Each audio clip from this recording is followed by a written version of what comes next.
वृंदावन में एक संत हुए श्री स्वामी हरिदास जी महाराज। जानते हैं कि नहीं आप सभी हरिदास जी को? कौन कौन जानता है हरिदास जी को? कौन है हरिदास जी? कौन है हरिदास जी? बाके बिहारी को तो जानते होंगे ना सभी? बाके बिहारी को तो सभी जानते होंगे। बाके बिहारी कौन है? प्रिया और प्रीतम जी को मिलाकर एक किया गया तब बाके बिहारी उत्पन्न हुए। और श्री हरिदास जी ने ही प्रिया और प्रीतम जी को मिलाकर के बाके बिहारी जी को प्रकट किया था। और बाके बिहारी जी को इन्हीं ने प्रकट किया और इन्हीं हरिदास जी ने ये सातों चीजें बताई हैं कि इस प्रकार से अगर कोई करे तब वो रास का अधिकारी हो सकता है। पांचे भूले देह शुद्धि। पांचवा काम क्या करना है कि अपने देह की शुद्धि भूल जाना है। अभी हमने बताया ना कि मैं मेरा ये भाव मन से खत्म हो जाना चाहिए। पांचे भूले देह शुद्ध तब छठी भावना रास की। जब ये पांच चीजें आप कर लेंगे तो अपने आप मन में रास का भाव उत्पन्न हो जाएगा। और जब रास का भाव उत्पन्न हो जाएगा उसके बाद साते पावे रीत रस। फिर सातवें नंबर पर आपको उस प्रेम के रस की प्राप्ति हो जाएगी। ऐसा कहते हैं हमारे श्री स्वामी हरिदास जी महाराज। भगवान सुखदेव कहते हैं कि राजन, यदि रास का प्रसंग सुनना है तो जो बाके बिहारी के प्राकट्य करता है श्री हरिदास जी महाराज, उनके अनुसार सबसे पहले भागवत का श्रवण पाठ करें, जो कि भगवान के भक्तों की बाणी है। कहते हैं कि रास, भगवान का रास इतना पावन, इतना सुंदर प्रसंग है, ऐसी पवित्रता है इस प्रसंग में, रास के इस प्रसंग में। भगवान ने जिन गोपियों के साथ में ये रास क्रीड़ा की, इन गोपियों के बारे में अगर बताऊं, अच्छा गोपी का क्या मतलब? गोपी किसे कहते हैं? गोपी में दो अक्षर है, गो और पी। गो का अर्थ होता है इंद्रियां। हमारे शरीर में इंद्रियां है ना, 5 ज्ञानेंद्रियां, 5 कर्मेंद्रियां। गो का अर्थ होता है इंद्रियां। और पी का तो सभी अर्थ जानते हैं। पी का अर्थ क्या होता है? पीना। पी का अर्थ होता है पीना। गो का अर्थ इंद्रियां और पी का अर्थ होता है पीना। अर्थात गोभी इंद्रिय ही कृष्ण रसम पिबत इत गोपी। जो कृष्ण के प्रेम का रस प्रत्येक इंद्रिय से, 10 इंद्रियां है ना, तो प्रत्येक इंद्रिय से जो कृष्ण के रस का पान करे वह गोपी है। अपनी सभी इंद्रियों से जो कृष्ण के प्रेम का रस पान कर ले वही गोपी है। ये है गोपी। गोपी कोई स्त्री नहीं है, गोपी कोई पुरुष नहीं है। गोपी तो भोलेनाथ भी बनकर गए थे, आप सभी जानते हैं, सुना होगा आप सबने।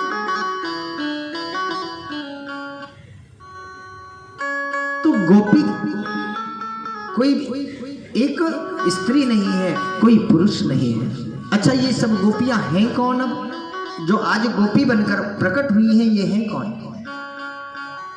जब भगवान श्री राम 14 वर्षों के लिए वनवास को गए, भगवान नंगे पैरों तपसी वेश धारण करके पैदल यात्रा करते हुए वन को गए। रास्ते में, मार्ग में जितने भी ऋषि मुनि संत मिले, सबके मन में ये भाव आया कि भगवान का कितना सुंदर स्वरूप है और ये इस नितांत वन में ऐसे भ्रमण कर रहे हैं। यदि मैं स्त्री होती तो भगवान के इन चरणों की सेवा करती। सबके मन में ये भाव आया और भगवान ने सबको आशीर्वाद दे दिया कि तथास्तु, अभी तो मैं मर्यादा पुरुषोत्तम हूँ, मर्यादा में हूँ, आपकी इच्छा अभी तो पूर्ण नहीं कर सकता, लेकिन इसके बाद जो अवतार लूंगा आप सबकी इच्छा मैं उस समय पूर्ण करूंगा। वही सभी संत आज यहाँ गोपी बनकर प्रकट हुए। संत तो संत, जो भी पेड़ पौधे जीव मिले, भगवान को देखकर यही भाव पेड़ पौधों और जीवों के मन में आया। भगवान ने उनको भी आशीर्वाद दे दिया। ऐसा ही होगा, लेकिन अभी नहीं होगा। कब होगा? अगले अवतार में, जब कृष्ण अवतार लूंगा उस समय आपकी इस कामना को पूर्ण करूंगा। और इतना ही नहीं, हमारे 4 वेद है ना हमारे धर्म में। 4 वेदों का नाम तो पता ही होगा सबको। 4 वेद हैं, ऋग्वेद, यजुर्वेद, सामवेद और अथर्ववेद। इन 4 वेदों में 3 कांड हैं, ज्ञान कांड, उपासना कांड और कर्म कांड। 4 वेदों में 3 कांड हैं। ये कर्म कांड के 80,000 मंत्र हैं। 80,000 मंत्र हैं कर्म कांड के। तो ये जो 80,000 मंत्र हैं ना, ये सभी आज गोपी बनकर आए हैं। ब्रजमंडल में गोपी बनकर प्रकट हुए हैं ये 80,000 कर्म कांड के मंत्र। उपासना कांड की 16,000 मंत्र हैं। ये 16,000 मंत्र आज गोपी बनकर प्रकट हुए हैं। और बच्चा कौन सा? ज्ञान कांड।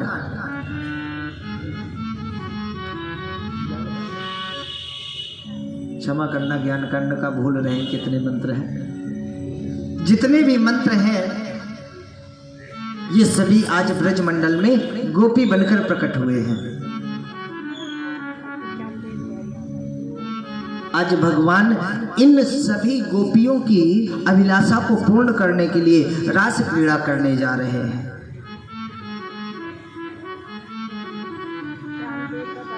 शरद पूर्णिमा की रात्रि है। भगवान पहुंच गए यमुना के किनारे। यमुना के किनारे पहुंचे। आकाश में चांद है और चांद के प्रकाश से यमुना का किनारा जो रेत है वो चमक रही है।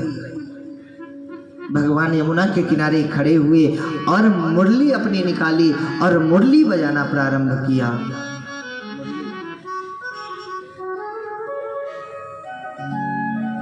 भगवान ने अपनी मुरली का निनाद किया।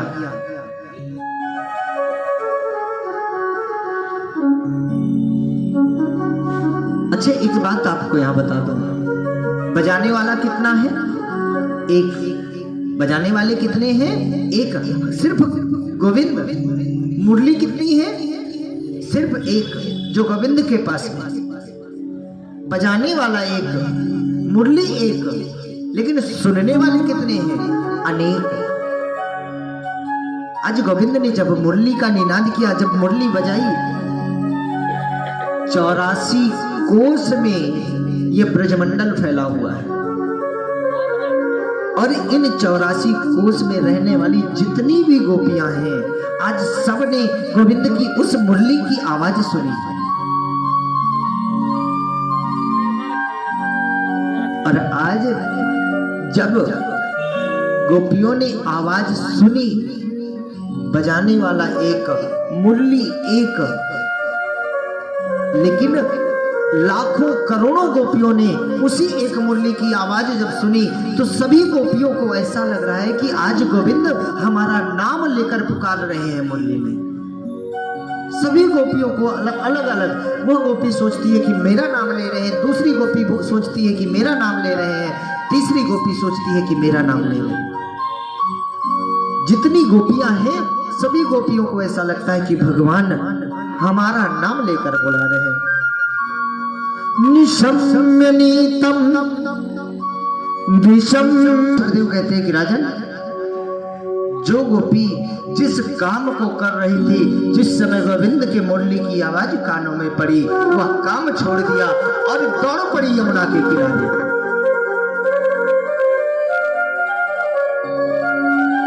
एक गोपी गाय दुह रही थी।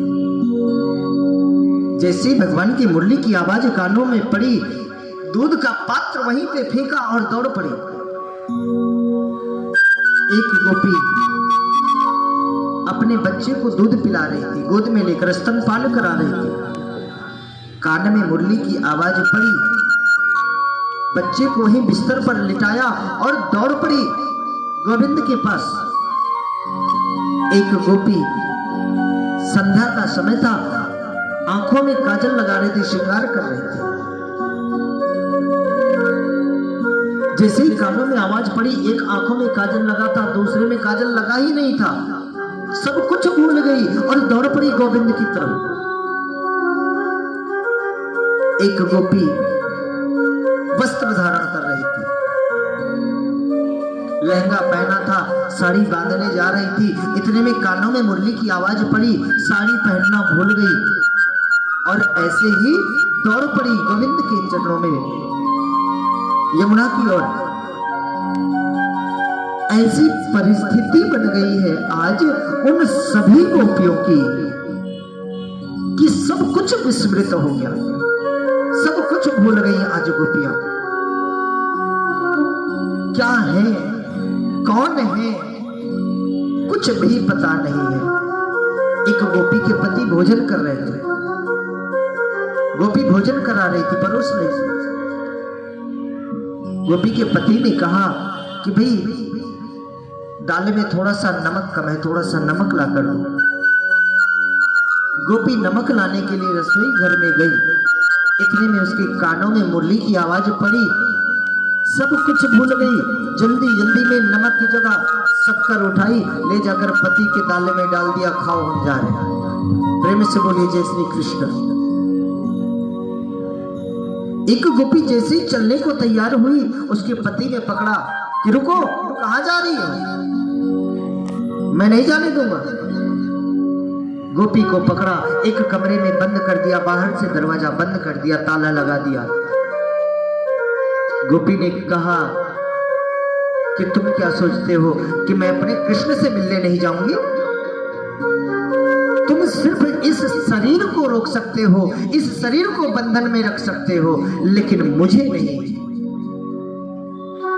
उस गोपी ने अपने शरीर को त्याग दिया और सूक्ष्म रूप लेकर सबसे पहले गोविंद के चरणों में पहुंच गई। ऐसी परिस्थिति हो गई सभी गोपियों की।